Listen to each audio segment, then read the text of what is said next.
ढेंकानाल जिला कामाख्यानगर थाना जिराल अंचल दुई हार्डकोर क्रिमिनाल को धरी कामाख्यानगर पुलिस। गिरफ अभियुक्त माने हेले जिराल अंचल बिकी ओरफ लक्ष्मीधर साहू हंड ओरफ अभिजीत राउत। एमाने बंधुक मुहन करुले अपराधी कार्य।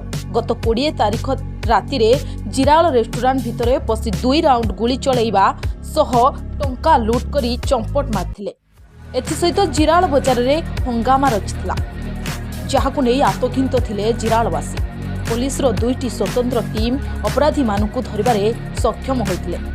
2 अपराधी अंचल में अनेक अपराधी कार्य में लिप्त थिबा पुलिस पक्षरु सूचना मिलिछि। अपराधींको ठारू गोटिए बुलेट बाइक, 2टी मोबाइल फोन, नगद 700 टंका जबत होइछि, जहाकु नै प्रेसमिट माध्यम रे सूचना दैछन्ती कामाख्यानगर एसटीपीओ प्रभात कुमार त्रिपाठी। एमाने तो 2 जण हमर अरेस्ट होइछन्ती। 2 जण अरेस्ट होइछि। हमर 20 तारिख दिन 2टा केस होइछि आ सेमानक नारे भी पूर्व आउर केस अछि, 3-4टा केस अछि।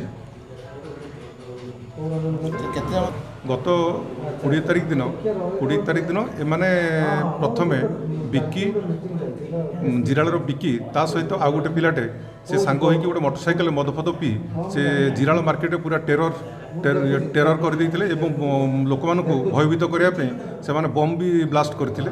ता डरे लोक मान चुपचाप थिले, किछि कहि नथिले। एगेन से माने 7टा बेलको गला परे सेठी पाखे राति 10टा बेलको से बिकी आ ता सहित तार एसोसिएट्स 5-6 जण नहीं जिराल जोटा अच्छे होटेल गोटे अच्छी से होटेल भितर से हंगामा कर फायरिंग कर 2 जण लोक खाई बसते फायरिंग कर 1000 टंका छड़े नहीं। फायरिंग शुणी गाँ लोक मैंने तले आसिले एगेन से 2 राउंड फायरिंग कर गोटे राउंड फायरिंग चिन्ह बर्तमान अच्छी आपंकर से होटेल बारंडार अच्छी आउ से फायरिंग कलापर से मोटरसाइकेल नहीं पलि लोक मैंने भयभीत जेतले से पलैगले घटनास्थल। तापर घटना पर आमर एसपी सार निर्देश में 2टा टीम गठन कराइला। जाओ आम से 2 जन को अरेस्ट करूँ। आज फरवर्ड कर बुझीगलानी कौटू से जिराल पाखे से जिराल आठी आमर तुमसिंगा भितर से गोटे जगार थे अरेस्ट कर गोटे मोटरसाइकेल जबत कराई 700 टंका जोटा से छड़ाई नहीं भितर 300 टंका खर्च कर 700 टंका प्लस 2टी मोबाइल फोन जबत कराई।